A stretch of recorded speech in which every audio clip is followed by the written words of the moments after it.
Welcome to the Game On podcast. Tonight, Adelaide flex their muscles a little bit against Hawthorn and put up a fight for about a quarter against Geelong, but Geelong are probably in the premiership race, aren't they? And we sort of haven't been on air for a couple of weeks, so we'll take a quick look at the showdown, and Adelaide were very, very impressive. And Port Adelaide, have you ever seen a player kick the ball so far the wrong way? No, it was. And also we pay tribute and farewell an SANFL legend in Barrie, Robran. All right, mate, let's do this. Welcome to the Game On podcast. My name's Pete, and Malcolm, we're finally back in the studio after a little bit of time off. Yes. Mate, I had a couple of weeks where I was a little bit crook, and then you had a couple of weeks where you weren't available, but we're finally back in here and ready to talk sport, and we've got a lot to cover tonight. To the bastards who stole my trailer last week, let's just say I hope you're going as well as Port Adelaide. Yeah. Fair enough. Mate, other than that, how have you been? What's been going on? Yeah, a few things. So the interview with Gillon McLaughlin went well. Yes. It seemed to be pretty well received, and he did actually compliment in my research, Yep. so that was good. And then over to Sydney. So, yes, I was in Sydney for the showdown for running an Adelaide Uni function. Yes. And briefly interviewed Sam Wicks, Sydney player at that, son of Ben. So, Brilliant. yeah, we will try and get Sam on the show at some stage. Fantastic. And that, so a couple of busy things there, and off to Melbourne on Sunday to run the Melbourne function on this Sunday. Mate, just doing the speaking circuits all over the place at the moment. I have to indulge for just a split second. I have a very special young lady who's back in England at the moment, obviously listening to the show, tuning in. Absolutely missing you, and can't wait for you to come back to Australia and watch some of those football games that you glowingly love as well. So I'm sure about it better than England did last night, actually. Yes. Well, I mean, she's been to a couple of Crows games this year, and every time they've won, and at quarter time last week I said, you're the reason that they're not going so well. You might be in a bit of trouble, but at the end of the game, obviously, the Crows were in front as well. So just sending a bit of a shout out there to Emma. All right, let's get into Around the Grounds. Around the Grounds.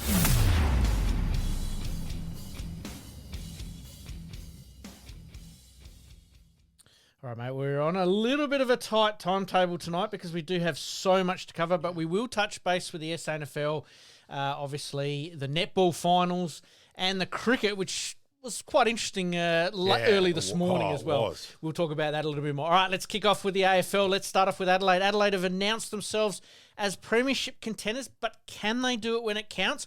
We sort of got a little bit of an answer against Hawthorn last week, but there's a few other teams that they're going to have to get over the line against. I still think logically they're still a little bit short. You know, I think they're still probably one midfielder short. Yep. And desperately need Michael Annie back. And that. Well, just before you talk or go on about that, at the beginning of the season, you were probably a little bit worried about Wayne Miller.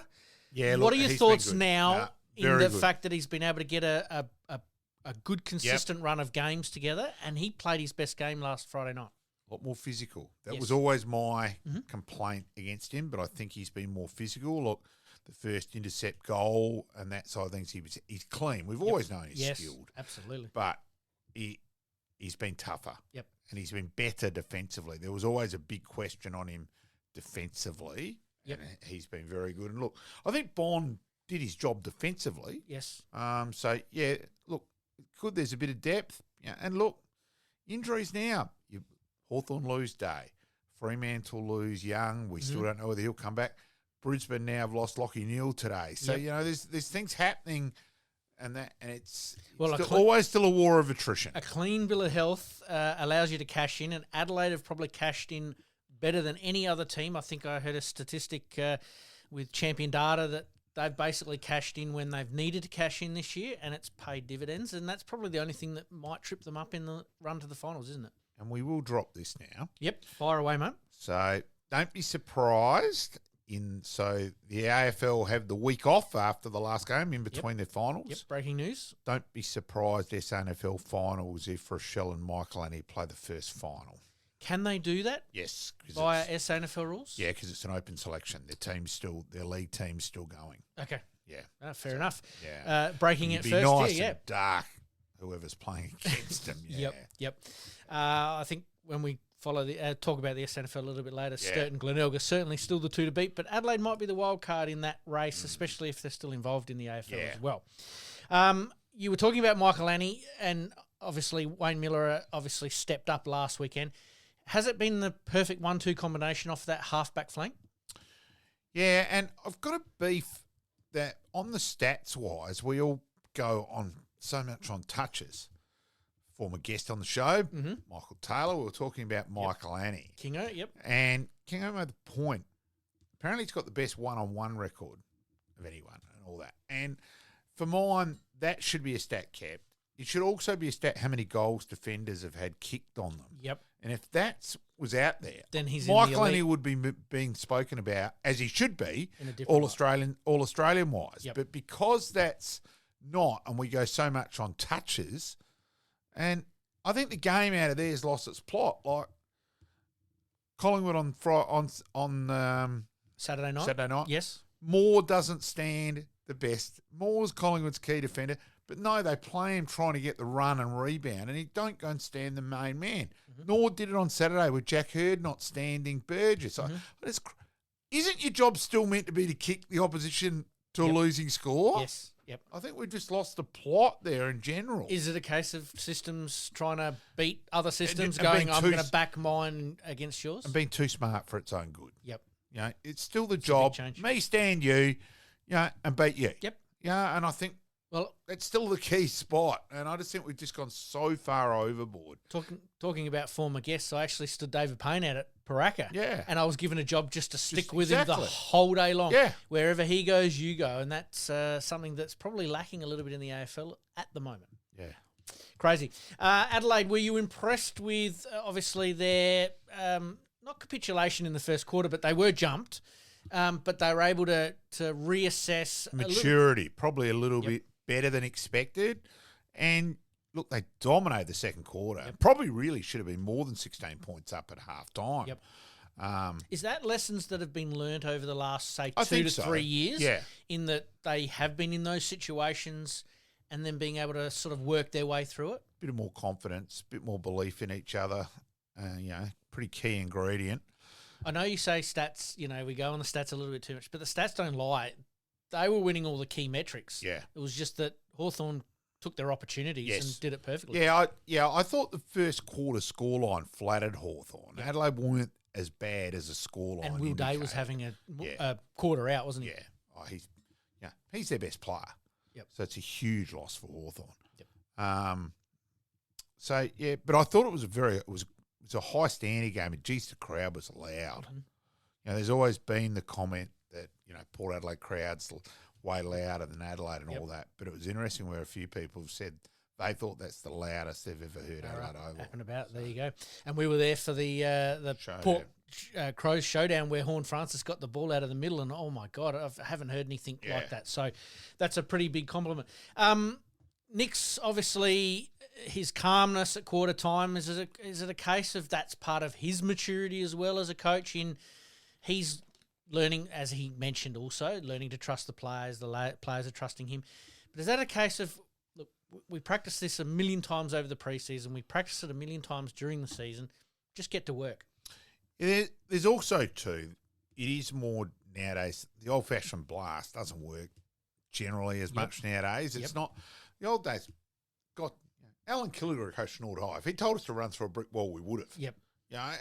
But that nowadays, a kid wants to know, why are we doing X, Y, Z in general? I think that's the way to go. Look, it worked for Adam Kingsley the game against Sydney in general, but I think that approach nowadays is more the balance. You sort of led me to my point that I was getting to with Kingsley. You're playing on that raw emotion and, paint peeling off walls and having a bit of a crack. But that can only work so much before it starts to get lost on the group. And it certainly looked, and we'll talk about the Bulldogs and Giants game a little bit later, but they just looked bereft of any type of confidence, and Western Bulldogs took advantage. Yeah, and look, that Sydney GWS game, as GWS got on top, geez, the umpiring sort of went with them. That Sydney had no luck, and that wasn't from Ben. I did speak to a couple of Sydney officials as well. Sorry, from Sam. They felt they had no luck. You know, they thought they got a really bad run, and they were pretty dark about it, and I thought they did. That can certainly happen. Yeah. Look, finishing off on Adelaide, Walker stood up, Rankin stood up, Dawson stood up. They're your three key pillars, aren't they? Yeah, the class. And just Walker's ability to kick the big, long goal. So you can get the ball to him from 50 metres out. Yep. And he's still always a huge chance, and he's just never lost that right just from looks his... like a chip shot. That's the thing. Yeah. There's no rush. He's the Mark Waugh for mine. That's my comparison, where Mark Waugh was always timing. Mm-hmm. You know, Mark Waugh 6 on the whacker roof. You see it, you think, he's hit that all right, and it just keeps going and going. And that's... So where Texas do you see timing. Fogarty? Because he has similar wonderful timing as well, yeah. And they both kick, all three of the three-headed moss kick well both with feet. Yeah. And that's very rare. And we've talked about this previously in that players don't have a opposite handball and an opposite They can go, all three of them can go the other way. Yep. And, you know, the one where Fogarty went the other way to kick to Saligo. Yes. The defender wasn't expecting that. Yes. And so it's huge. Yep. The three.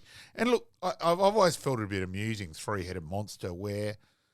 Well, two are really only over on the ground at once, aren't they? Yeah, but also Thilthorpe is the biggest one, but he's still really good on the ground. Mm-hmm. Walker's never been a fantastic overhead mark. He's more the lead and just the footy smarts and good on the ground. Like the little knock-on goal where to Dawson in the second quarter, just the footy smarts, of which, you know, and Fogarty's a little bit, so he's more the in-between as well. So they're not three big, lumbering, can't do anything when the ball hits the ground. But they also never get in each other's way. And Yeah. I think part of that is because Tex Walker, obviously, It's just his footy smarts. he's taken that opportunity to almost become that forward line coach while he's still on the ground, a bit like Luke Hodge did for Brisbane as well. Oh, and it was a game against Western Bulldogs 2 years ago where they rested Tex, and it was before the game considered, you know, if you get, you know, and the Crows got annihilated, and Fogarty was terrible, and it was almost like he didn't have Tex.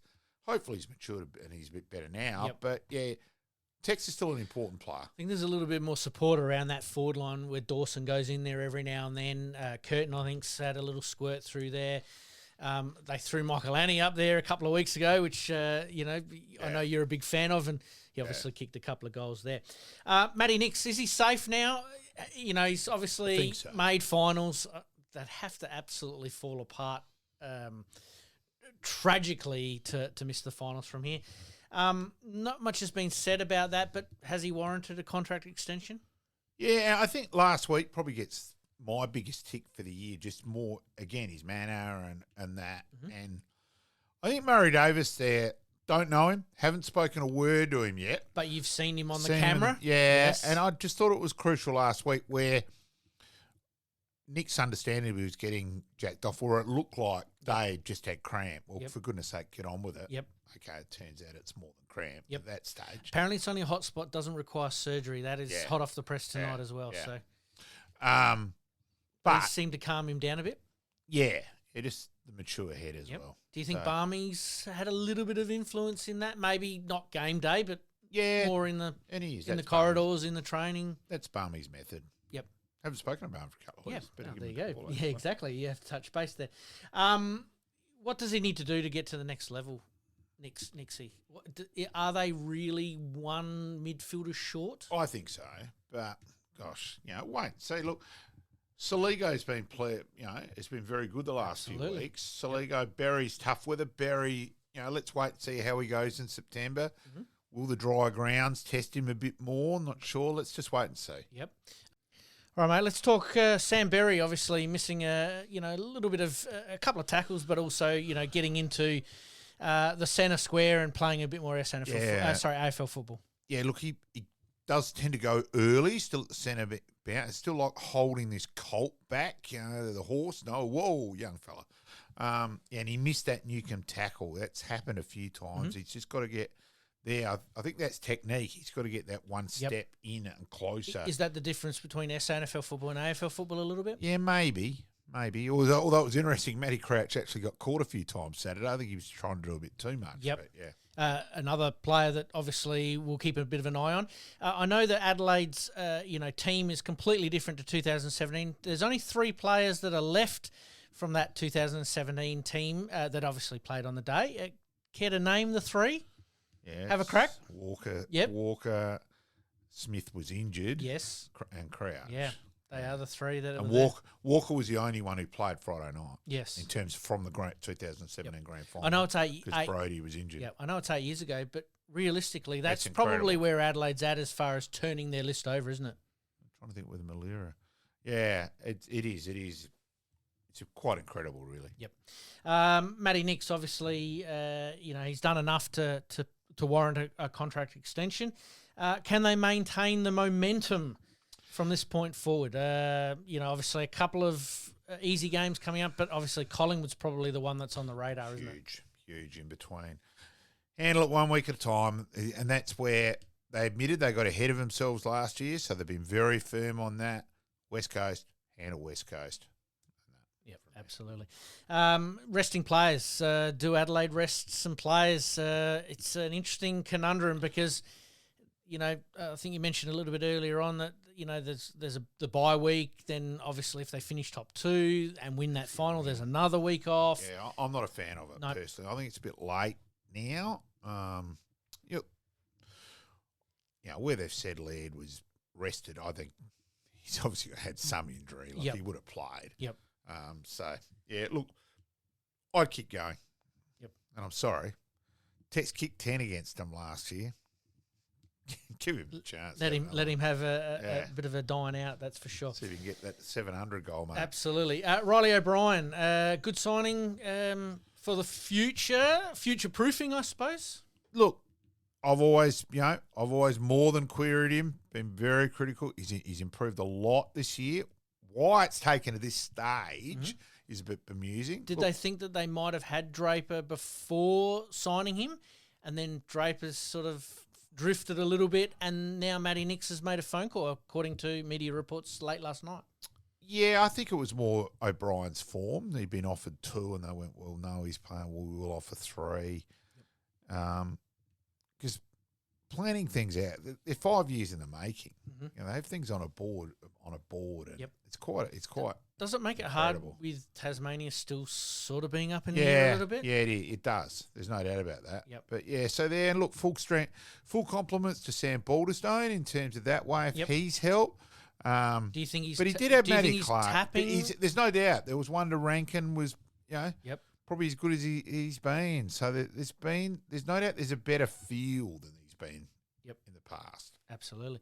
He never had any touch. He was like cymbals. Yep. So, and he was, solid body, great effort. But he's actually even taken some marks around the ground, which he never did. So, speaking of taking marks around the ground, another player who I know you were really hot on Adelaide recruiting, and that's Tim English. And he's having an absolute blinder at the moment for the Bulldogs. And, geez, how good would he be in Crows colours? I know you're going to say absolutely. That's D Pike on that one. Fair enough. Adelaide obviously can finish top 2. You've done the ladder predictor or had a look at the ladder predictor. Do we see that playing out that way with North Melbourne, West Coast? You don't count them, but you only need one of Hawthorn to beat Collingwood this week, or Fremantle to beat Brisbane next week. Yep. And then the Crows could afford to lose the game against Collingwood, Yep. and with their percentage still finish in the top 2. So, yeah, look, the Collingwood game's huge. Absolutely. And like we've said all year long, that their percentage is basically worth that extra game. And vice versa for the 9th ranked team trying to get into the 8, that percentage is just killing you. You need to win one extra game. Makes it bloody hard. All right, let's move on to Port Adelaide, mate. Port Adelaide's season now over after a huge loss to Hawthorn. That was when it was officially over. And then it goes from bad to worse with a, what can you say, an insipid performance against Adelaide in the showdown. Yeah, and just a lack of want and desire in terms of nail the tackle. I want to nail this. Work hard back in defence. And they, the fact that the 4 biggest losses in Hinckley's tenure has happened all this year does indicate that. Where in the hell is the fight and desire that, we're not going to win, but let's bloody make the opposition earn it. Is it a case of White flag. that he was on an interim year and everyone else was on a gap year? We'll never know. Yeah, we'll never know. No. Even though you've got the coach in waiting sitting right next to you, that must concern Josh Carr, because that's not him. Yeah. Or is it a case of he just needs to get his hands on the wheel and turnkey and, geez, it's going to be There's a tough lot of pre-season. question marks on their list. Yep. And they need to bulk up. Yep. There's no doubt this. So they burst through so many tackles. So their midfield is as good as any. Attacking wise. Yes. Defensive, obviously, we've talked about. They're probably missing a defensive halfback or an attacking halfback, which is where Dan Houston sort of came in, and unfortunately, we've seen what's happened with him at Collingwood. And Lukosius hasn't been on the park too much either. Does that change their overall structure? One, maybe two players? Yeah, and Marshall as well. So we've got to wait and see. Yep. And there's some talk that Marshall might play down back. Okay. So let's just wait and see. Sydney tried that with McCartan and didn't, unfortunately, work out all that well. And we all know Marshall. Oh, no, it worked. It worked with both McCartans, but then both of them had concussion issues. It wasn't a case of not working as a player. It actually worked really well, but both of them, unfortunately, have had concussion problems. Adelaide have obviously, we'll just get back to Adelaide for a second there. Plan A, B and C seems to be in the kit bag, and we did talk about it a little bit earlier on that, their maturity's there. Put Adelaide on the same in the same boat, have to start almost from scratch, don't they?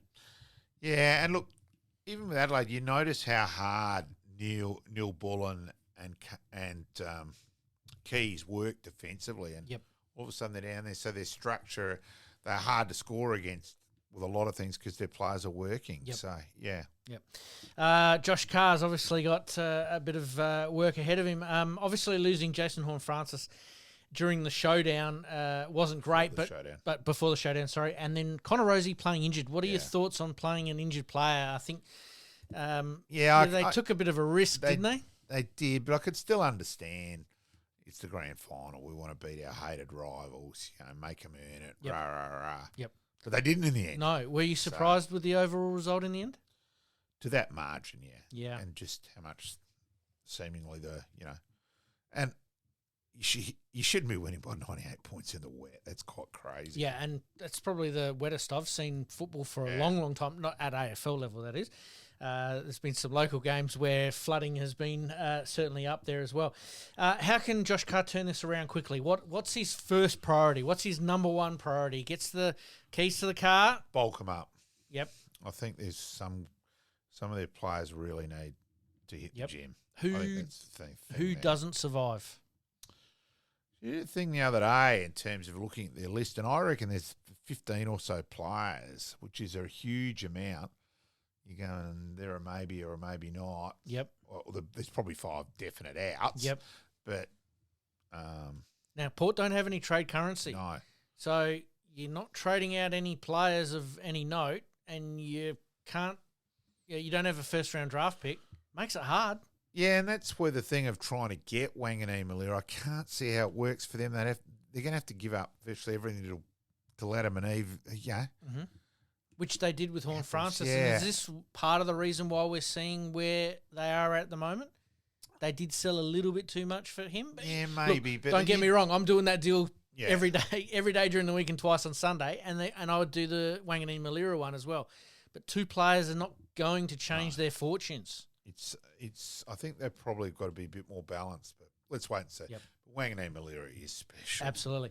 Balance is the key. Port Adelaide obviously took on Geelong down at Kardinia Park. It's never an easy trip down there. They were competitive for a quarter.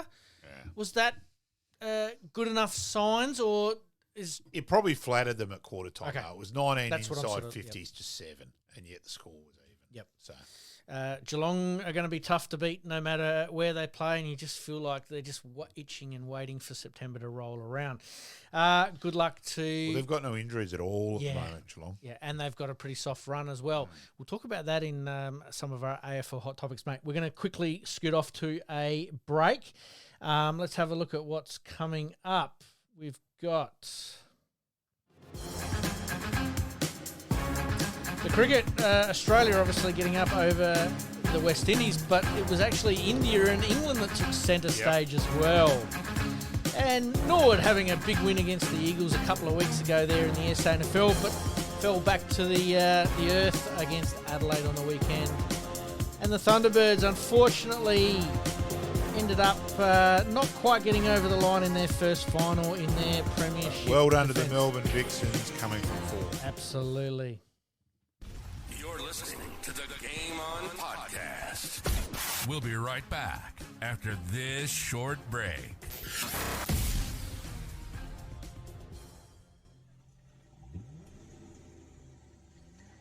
A dents and scratches putting a dent in your day?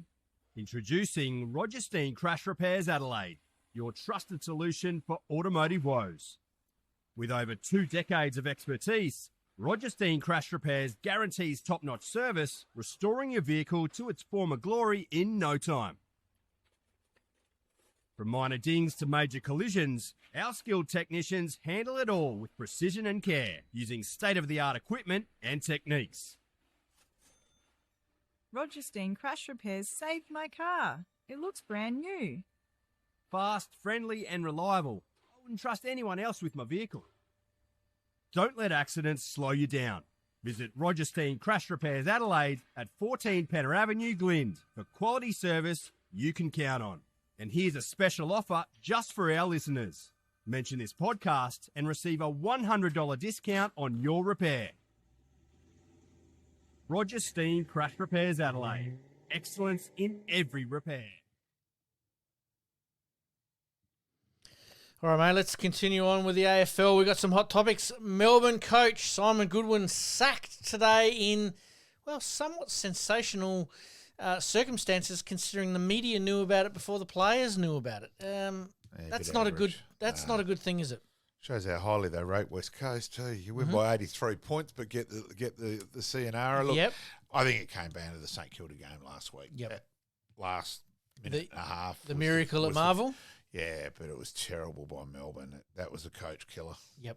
I think it set a new benchmark for coaches getting sacked. You win by 83 and all of a sudden you're on the scrappy. Let's talk about retirements very quickly. We did mention that Travis Boak, a little bit earlier, has retired. Cullen Ward and Sam Doherty, 3 extraordinary players for 3 extraordinary clubs. Yeah, look, I know the old line, so well respected and all, but that is Travis Boak. Yep. You just don't hear a bad word said about him. You know, his character, forced to grow up early, you know, with his father passed away right when he got drafted. Yep. Just huge respect, and that's Had an word opportunity about to him. go back to Geelong. Oh, yeah. They made no secret that they came over and tried to recruit him. Cullen Ward obviously started at the Bulldogs. He was the first signing, I suppose, for GWS. Him and Davis. Yep. And obviously played a big role in their grand final appearances and some of their final appearances. And Sam Doherty, I really feel sorry for him. Yeah. I mean, he's been the journeyman, obviously with health battles, and got himself back on the park and just can't go anymore. Unfortunately, just ridiculous. 2 bouts of testicular cancer. Yep. 2 or 3 knee recos. Just crazy. So Absolutely. Yeah. Let's talk the Bont to stay at the kennel. That was obviously announced a couple of weeks ago. But what about Nasiah Wangani-Malira and Tom De Koning? Could Cripps be on the move? Could Curnow be on the move? Let the silly season begin. There'll be 8 million rumours, but it's quite incredible. Most guys sort of, in terms of, hurry up, make your decision and want to delay it, we think, well, that automatically, but it just seems like Wangani-Malira has just gone, stuff you, I'm just going to dominate. Yep, And just keep do my forcing- thing. And keep forcing my fee up. Yep. And it's just quite incredible. It's genius from the management there going, just hold off another week, just get your 30, 40 possessions. Yeah. It'll go up another 500,000. Which club do you think's best suited to retain or to get his services? Just no idea. I thought he was going to sign for St Kilda for 2 years. So did I. And I'm still sort of in that boat a little bit. yeah, still a little bit, but just who knows? Yep. Who knows? All right, let's play devil's advocate here. If Port Adelaide get him, is he part of that rebuild? Oh, look, he's No, I mean as a draw card for that rebuild. Enormous recruit, but what are you going to have to give up? That's the thing. Yep. Adelaide, if Adelaide get him, do they then become? Yeah, they do, but what are you going to have to give up? Yep. That's what I want to know. You're going to have to give up players, and that can destroy your chemistry. So, yeah, let's just wait and see.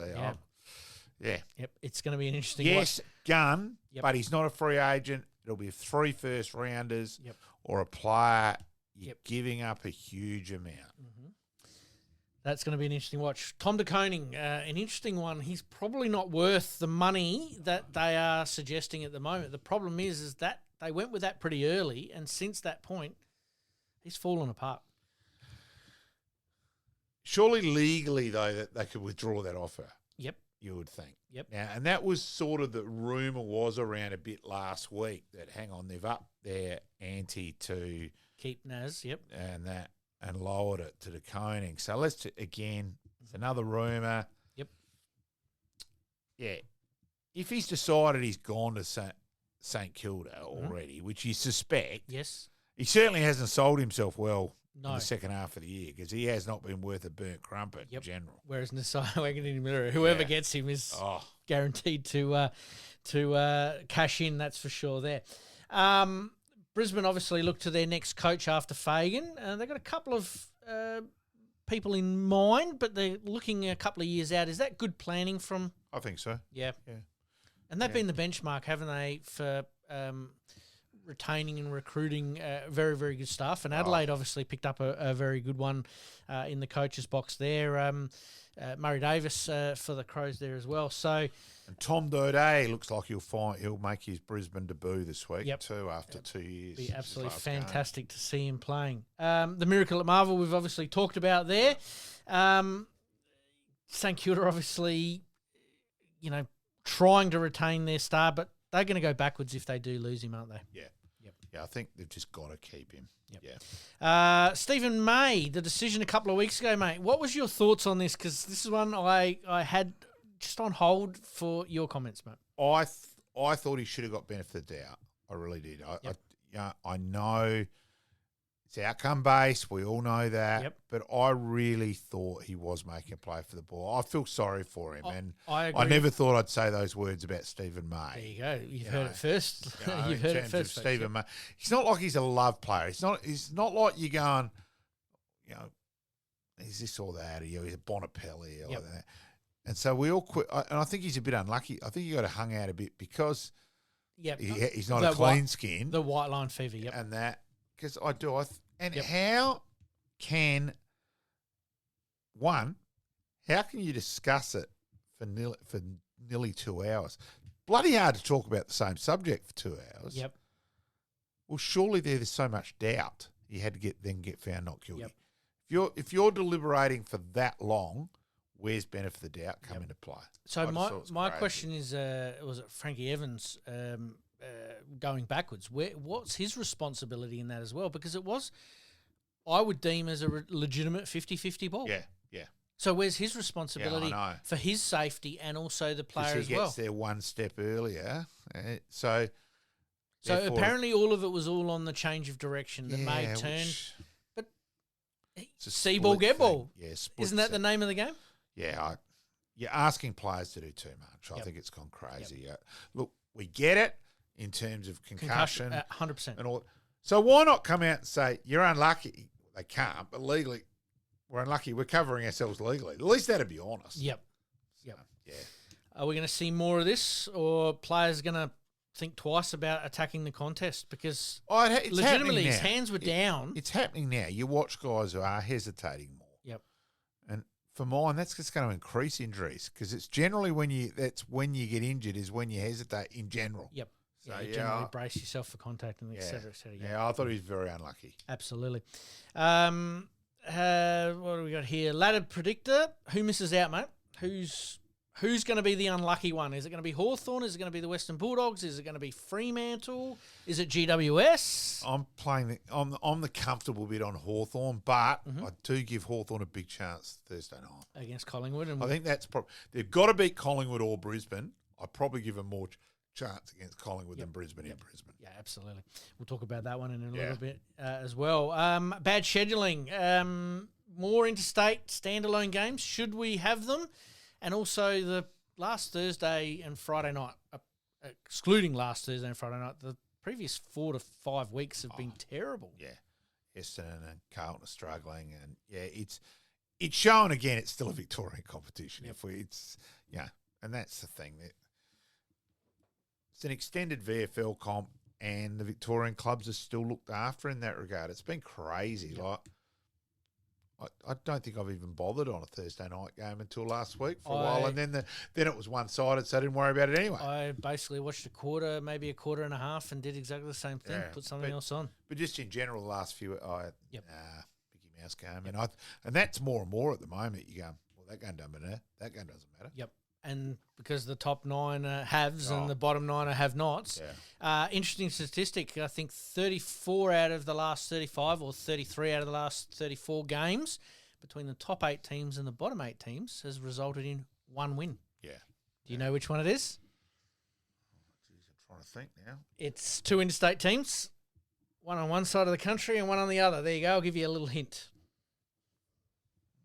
No, because I was thinking it'd be Western Bulldogs last. Oh, you're saying, sorry, the 9. Yep. Yes, I was thinking 8. So bottom 9. team beat a top 8, bottom 9. Sorry, bottom 9 9 team team. beat a bottom top 8 Top 8 team. or top 9 team. Top 9, yeah. No, No, not top bed. Sydney beat Freo Yeah, that's at right. the SCG. Yeah, yep. So that's how close it is. And Sydney at that stage were Were a chance starting still. to push a little bit. So Yeah. very, very interesting.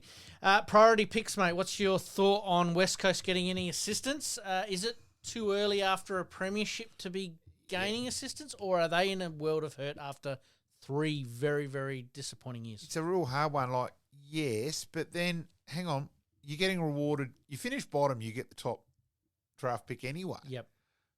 And they finished the same thing last year. Richmond were bottom, but West Coast were down the bottom. Yep.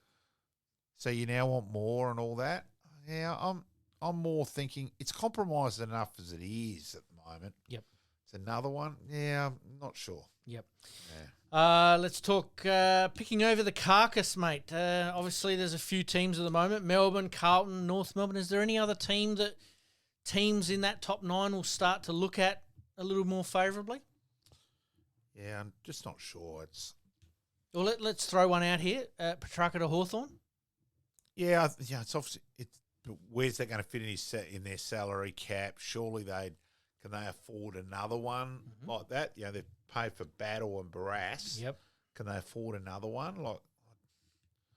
Yeah, it'd be interesting. Yep. Because it seems now with Collingwood making the play for Silvani. Silvani that you've got Elliott, Myercheck and Cameron all after longer contracts and being. So you wonder if that's upsetting the apple cart a bit. Mm-hmm. But, there you are as Darcy Cameron will go, well, hang on.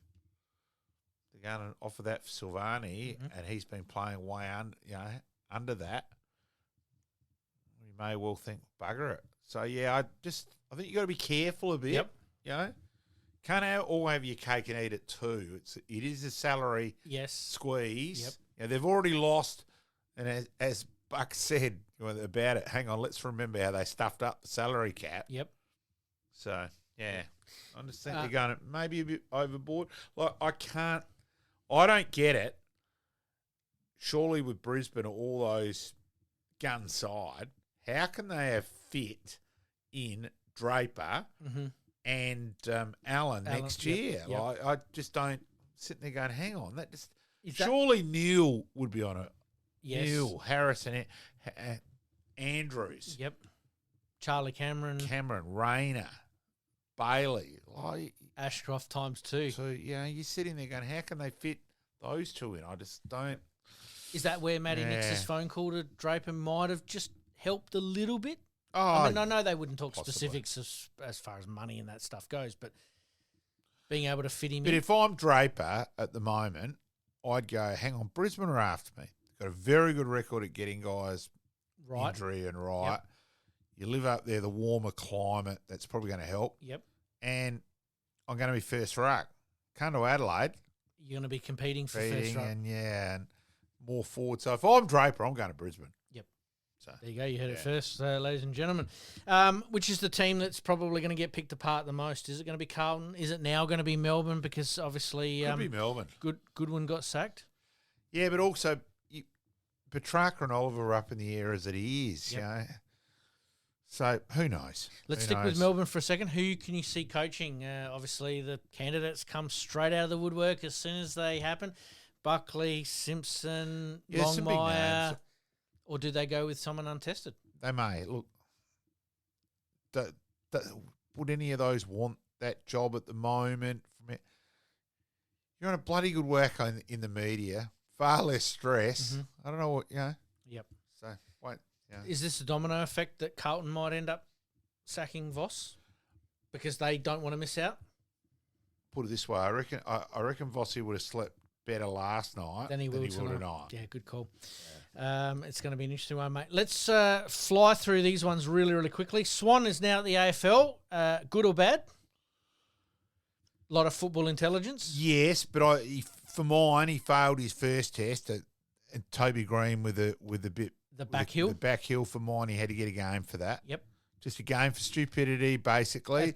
And Was it to say, he missed. To say he missed it. But hang on. They've got the potential to cause injury. Yep. It's pure luck that he didn't get him. Yep. So, no, I thought I was disappointed Swan didn't give him another game for that. He had only had his feet under the desk for 3 or 4 days there, but you're right. Something could have been done. All right, let's run through these ones, mate. Yes or no? Sub rule. Get rid of it. Gone. Last touch out of bounds for the whole ground. I know they're talking about between the 50s, but that's just going to be a nightmare for the umpires. You might as well make it the whole ground. It's not. No, I like inside the arc. That's how the way it was to start with the AFLW, and I actually thought that worked really well. Yep. I actually like that rule better. So than if the ball goes out, last touch in the arcs, it's just a throw in. Yeah, in terms of inside your 50. So you're having a shot for goal. Yep. And drifts. And I'm all in favour at AFL level because you haven't got a Nord Oval, a Glenelg or an Unley with a breeze where it blows it out. Nord Oval, you quite often have the breeze blows it out to the school side. Yes. Yep. And it can be a nightmare. It comes from that south western corner. Yep. So, but at AFL level, the grounds you're playing on, you just bring it in anyway because just make it. Yep. They've made the game too tough to umpire as it is. I hate. Well, that's why I'm suggesting maybe the whole ground because we have seen Saturday night was a classic example with Brisbane and Collingwood where we actually saw a ball take a left-hand, right-hand turn, a guy just kicking it out of bounds, and it landed centre wing and took a sharp turn. Now, in that case, it would certainly be a free anyway, and then that got thrown in, and then 2 minutes later, the exact same things happened, and it's deliberate out of bounds. So, I'm a big fan. Sufficient attempt. Yes, there you go. But how do you judge that? I just bring in the thing. And look, I just hate where they've gone with it. It used to be you and I going up for a mark. Yep. There's incidental contacts. Yes. One. There were 2 paid last week in the Crows Hawthorn game. A free kick to Fogarty. Yes. And a free kick to Ginnivan. Yep. The free kick was against Worrell, where it was a good spoil. Yep. That's crap. Yep. Leave the bloody game alone. And there was a bizarre one at Nord on the weekend where the umpire not in control. He's in the forward pocket at a shocking angle because that's where they're now instructed to be. Yep. And he paid a hanging on free kick 80 metres away. Where, trust me, I had a far better view on the scoreboard than he did. Yep. And leave it alone. Yep. Crazy. Could we see, and this one I didn't have on my list, but actually I do actually have on my list. If the bounce goes, could we see a couple of those umpires come back to the fray just for a little bit of stability? Say like a Razor Ray or someone like that. Oh, it certainly helps you change.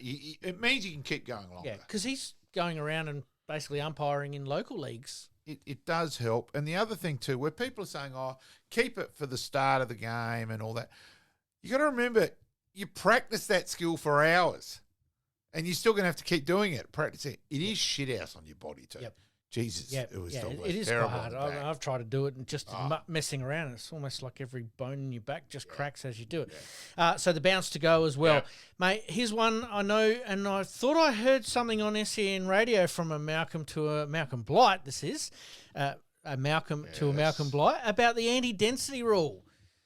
Was that you? Yes. It was. yes, There you go. yes. My idea is 4 inside the 50s for each ball up or any stoppage, basically. Well, my bit, they've got it at junior level. Yep. Now, and they've got it at the female. It's at Yes. the female level as And well. also at the under 18s. Yeah, at the junior level. Yep. So I've said either have it altogether or get rid of it Yep. altogether because it's hard enough trying to recruit. Yep. So like Tom Scully dominated juniors because he was had so room to big move. and that Yep. and that. Then didn't make it. I thought Port let him go too early, but that's Yep. beside that's another debate. Yep. But I just think out of it, either have it or don't have it at all. Yep. So that's And more my bit. I'm 100% with you. Whatever rules you have at the top level needs to filter all the way down. That But way, I'm saying that don't way you have get the one best. underneath Yes. and then not at the top Yep. level. So I'm just That saying. way you get the Yeah, best of both just the worlds. same. Mate, all in bye week. Are you a fan for that rather than a staggered buys? Yeah, probably. Some weeks it just felt really weird. Yep. So, yeah. Length of games. What are your thoughts on that, mate? I just get on with the game. Stop waiting for the ruckman to get there. I think there's ways the game can get quickened up as it is. Yep. And again, yes, as we said, he did turn out to have a worse foot injury, but he was leaving the field for cramp. He wasn't leaving the field for That's right. I busted my foot again. Yep. So again, no, get on with the game. Yep. And that just requires a little bit of forward planning from the coaching staff of the umpires. They've got to quicken up the review system in Yes. terms of a goal. Yep. That's just got to be quickened up. Oh. And that's where I like David Roden. He gives a decision. Back yourself. You actually appointed a goal umpire, not Yep. Would you be a Yeah, fan of TV. getting rid of this whole touching from 50 metres out? It's Yeah. just too far. Yeah, it's crazy. Be on the line. Yeah. If it's, let the umpires Yeah. umpire it. And if they don't see it, they don't see it. If they do see it, they do see it. Well, again, it's really hard. You've got to be in the right spot for just the nick.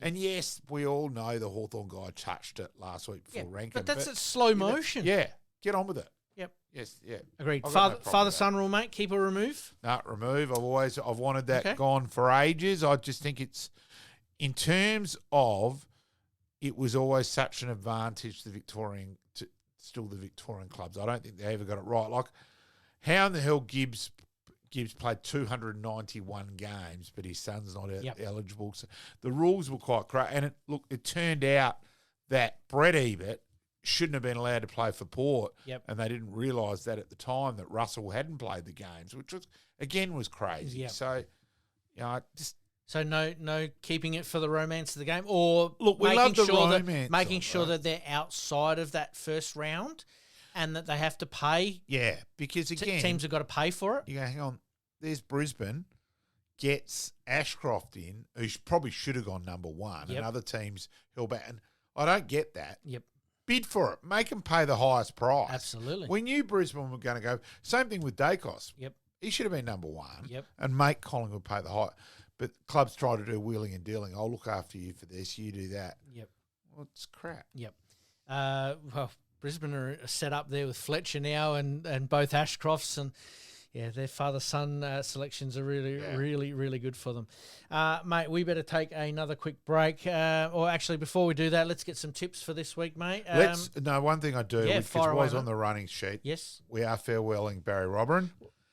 In terms of Barrie, look, absolute privilege to know Barrie. Every story you've heard about Barrie's humility, it was bloody hard to get anything out of him of his footy career and that. And I asked him one day, I said, what was it like opening the batting for Prospect with Barry Richards? And away he went because he was talking about someone better than himself. Yep. And he loved that. I played bowls No. against him and Yeah. had conversations, had a few drinks with him, and Ripper. I gave him a high five one day, and he was just floored. He just went, "No one's ever done that to me on a bowling green," and absolutely loved it. He thought it was gold, and we were going head to head and having a bit of a laugh at the same time, and he just put a ripper in, and I just gave him a high five, mate. That's just too good. That's just kind of the gentleman that Yeah, he is. he was. Exactly And look, right. Barry was an emailer. Yep. And he emailed me one Sunday morning, and it was about 8:30. And I'm pretending I'm going back to bed, and he was going, what are you doing?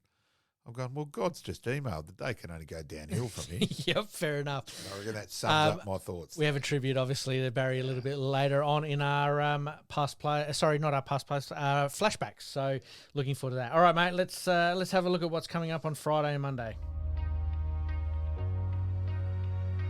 Got Jake Lehmann, part 1. We've sort of held that one over for a few weeks because we've all sort of been otherwise occupied, and Greg Edwards, part 1 in our encore next Monday. You're listening to the Game On Podcast. We'll be right back after this short break. Looking to buy or sell your home anywhere in Adelaide, from the hills to the sea? Meet Gary KRIEVS, your dedicated local agent from OUWENS CASSERLY Real Estate.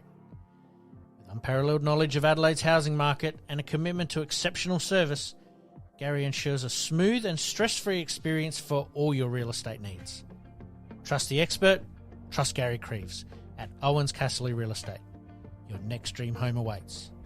Contact Gary today on 0422 071 317 or on email garyk@ocre.com.au. And for more listings, please visit owenscasserly.com.au. Make it happen. All right, mate, you segued beautifully into our SANFL sort of second half of the show there. Oh, better praise Gaz, though. He did do the auctioning at the Adelaide Uni long lunch. He did a very, very good job. Oh, I like the sound of that. If you're looking for to sell your house or to buy a house, make sure you hit up Gary KRIEVS there. You've obviously talked about Barrie Robran passing there, famous North Adelaide in the halcyon days of the SANFL. Absolutely fantastic there. Let's talk some more football. Quickly, we'll just get some tips there for the AFL just quickly. Hawthorn v Collingwood. I'll go Collingwood, but that's probably the one hard game to tip this week. Yep. Geelong v Essendon. Geelong for me as well, and also Collingwood for me. Richmond v St Kilda. St Kilda. Brisbane v Sydney. Carlton v Gold Coast. Port Adelaide v Freo. GWS v North Melbourne. Melbourne v the Western Bulldogs. You sure? Because usually there's a spike. There's usually a spike. Yeah. Bulldogs for me there, and Adelaide v West Coast. I think we're all on the same page there. All right, mate, let's move on to the SANFL proper now. A couple of weeks ago, Nord had a very, very good win against the Eagles, but came crashing back to earth against Adelaide in a bit of a tight seesawing game. Yeah, Nord had enough opportunities to win the game on Saturday. Yep. And we missed some goals. I'm not sure if the players actually believe they were good enough. If they actually believe they're good enough to beat Adelaide. Yep. So I reckon that's a bit of a problem there. Yep. Look, Jackson Keller obviously out suspension hurts big time, but we had enough opportunities. Look, Woodville West Torrens, the amount of injuries they've got is obscene. They're exactly the same as Essendon, basically. So, yeah. Coming from a long way back, aren't they? Yeah, they are. Look, so. And Adelaide are on a little bit of a high at the moment, but 8 goals, 15 doesn't help against some sitters. Against the quality opposition. Yeah. The Bulldogs getting the job done over North Adelaide. I don't think there's too many surprises there at the moment. No. Sturt, a little bit closer than we thought. Yeah. South Adelaide taking them sort of to the wire a little bit there, but they remain undefeated. Yep. What a record. Yeah, incredible. Could they go the whole season? Could it? Yeah, Could they? They certainly could. I like Glenelg on the bigger ground. You know, they're three-pronged forward line with McBean, Hosey and Reynolds. Yes. So I still like that. Adelaide, though, they're the wild card, especially with players who could be playing. Yes. So, yeah, it's probably depends how long they go at AFL level. Yep. Yeah. Port Adelaide and obviously the Tigers getting big wins over their respective opponents on the weekend. Let's get some tips for round 17. North Adelaide v Glenelg. Glenelg for me. Nord v West Adelaide. Nord. Eagles v Sturt. Sturt for me. The Panthers v Adelaide. I'll go Adelaide. I'll go Adelaide as well, but again, it depends on if they're going to rest anybody or anything like that. So it's going to be very... Depends how many they potentially might rest. Yep, and take over to Perth as well. Yeah. And Port Adelaide v the Bulldogs. It's going to be an interesting game, that one. I'll go Bulldogs. All right, the ladder is Sturt, Glenelg, Adelaide, Centrals. Port Adelaide snuck into the 5. I was hoping it'd be Nord this week, but Woodville West Torrens sitting in 6th and Nord in 7th with just an outside chance. Can they make the finals? Oh, they still can because they play Port Adelaide yet. Yep. That will be a Friday night. Yep. So at the moment it says Saturday, but trust me, it'll be Friday night. Yep. So, still in the chance. Yep. Yeah. Yep. It'll be a pretty good effort if they do make it. But yes and no. Do you want them hungry for next year? That's probably the question that you look, I'd like to play finals, but I still think there's a big gap between the first 3 and everybody else. Yep, fair call. Let's move over to SANFLW. Congratulations go to the South Adelaide Football Club winning another SANFLW premiership. It's certainly the powerhouse of women's footy. Why can't they get it right in the men's? Yeah, it's interesting, isn't it? Yep. I think that's the $64 million question. Yep. Yeah. So you'd like to be a fly on the wall, wouldn't you? Congratulations, obviously, go to South Adelaide there against a sort of a plucky Woodville West Torrens at times. They blew it out of the water, I think, halfway through the second quarter or thereabouts. So well done to them. All right, let's talk cricket, mate. I know you've been sitting up and watching a lot of cricket lately. Certainly following it. Let's get Australia and the West Indies out of the way first. It was a lackluster tour, wasn't it, really? It was just ho-hum. Yep. It was as expected. Yep. Be interesting to hear back to see, because there was a fair bit of criticism on the lights that they weren't good enough. Yep. Probably explain the fielding a bit there. It was just ho-hum. Yep. It wasn't anything to get enthused about. Yep. Yep. And players interchanging and moving around a little bit. I don't think they quite got it right either. Yeah, it was. Bowl them out for that. Ridiculous. Yeah, it was. Does it leave more questions than answers? Oh, it does. Yep. Big time. There's huge questions on the batting. Yep. Massive questions on the batting. Talk about that in a minute, because I've got a suggestion that could be coming up for the Ashes. But let's go over to England v India in England. Obviously last night or early this morning, the 5th day of the 5th test, goes down to a 6-run thriller. Yeah, it was a bit bizarre the way England approached it. So I thought they got too aggressive towards the end of the previous day and lost wickets. Yep.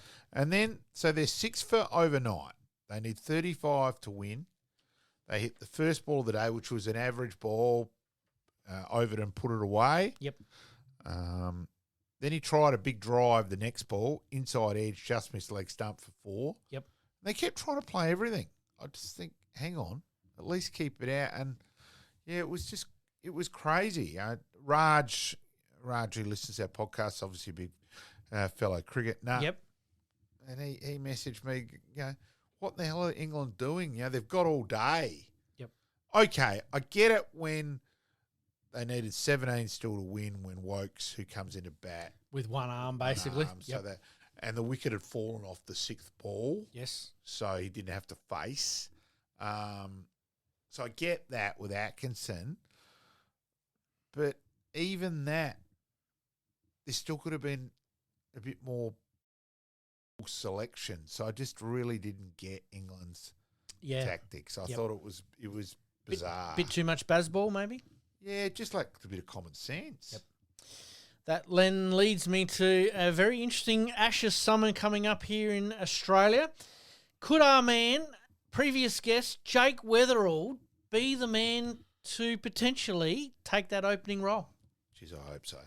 I might have been messaging Jake a fair bit in the last few weeks. Yep. So, yeah. He's around the mark. They're looking Had for a very good year last year. Yep. They're looking for an opener. Makes 100 in the first one. The first 3 rounds of Shield cricket are really an audition. Yep. And if a player there makes a couple of hundreds, they're going to get. You think they're going to get picked. Yep. So. Yep. Yeah. Were you surprised that Constance didn't play as much? Fraser McGurk didn't play as much in the one-dayers? No. Nope. No. His runs, being honest, he shouldn't have been picked. Yep. Yeah. Because he came out of the, the US T20 league or whatever it was. Giving him enough opportunities. I think he's still got a lot of learning. Yep. A bit of growing up to do and learning his own game. He tries to, exactly what we're talking about in England, smash shit out of every ball. I think he's just got to, right, there's my zones. I don't think he's got that Go back at to all. local level and just hone it a little bit. He didn't do that for West Torrens last year. Yep. Like he took either 5 or 6 catches before he made his first run for West Torrens. It was crazy. Yep. And I think he's got to earn his spot. It was pretty crazy that there he goes off and the South Australia were relieved. Yeah. You know, so I think he's got ability, but geez, there's got to be a lot more growing up to. Yeah, all between the years.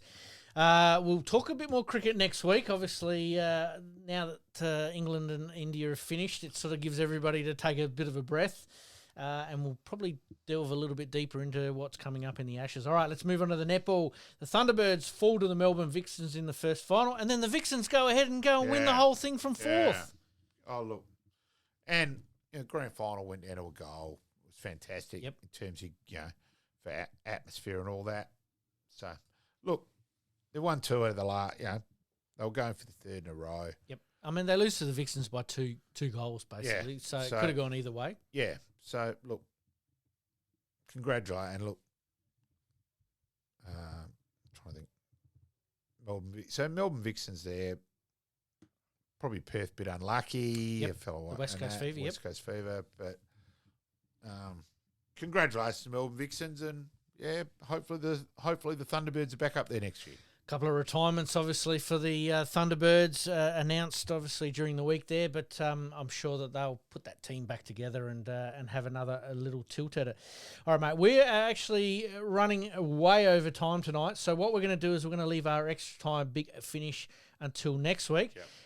A couple of quick good, the bad, the ugly for the last couple of weeks, mate. And then to finish us off, we're going to do our flashbacks. And we couldn't end the night on any more fitting the Barrie Robran sort of couple of highlights.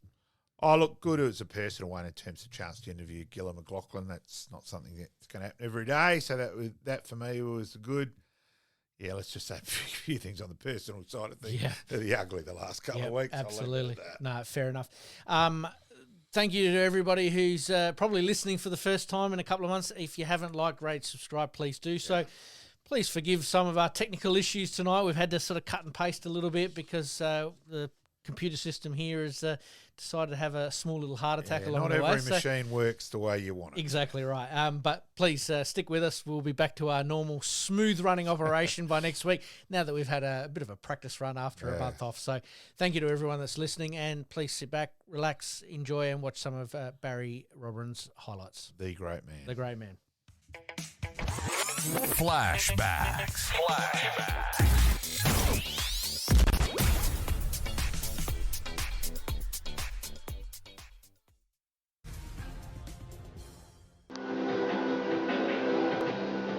He was the star of South Australia, a local boy who turned his back on the VFL. Forget the big stage where most stars from interstate would strut.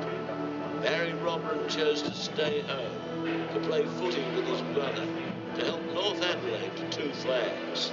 This shy and unassuming boy from Whyalla made the Sunday paper headlines in his league debut game. He impressed all with an incredible display of football genius. Along the way, this graceful champion, with the high marks and the silky skills, won 7 straight club championships, including one in his first senior season. He won the Barrie medal, South Australia's fairest and most brilliant, in only his 2nd year, after almost snatching it in his debut season. Nobody was in any doubt that he could play. By the time Robran retired, he had won whatever there was to win. He had toured the world as part of an all-stars team. He was a star of state of origin football.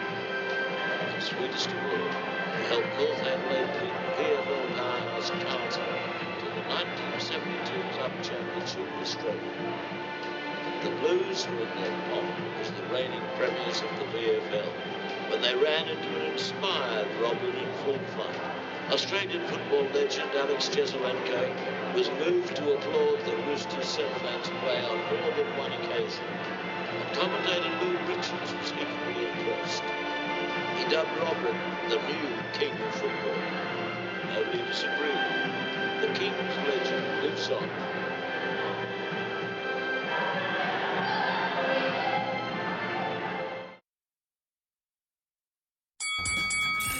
In this crazy world we live in, we all need the distraction. Enjoying the show?